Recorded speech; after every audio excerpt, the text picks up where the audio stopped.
Giginto ba to o ano? Bulakan-bulakan pa. May 3 tunnel dito. Ganda oh. Lamig. Mga puno to.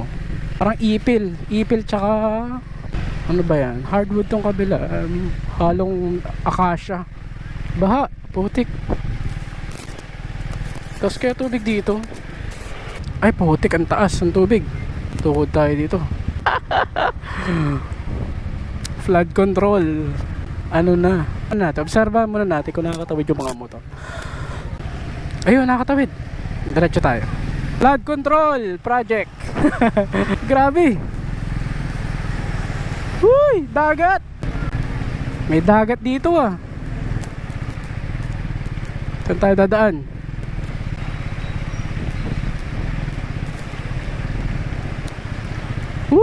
Pag tayo tutukod, basa sapatos natin. Ayun, pababaw na. Putik yan. Ha?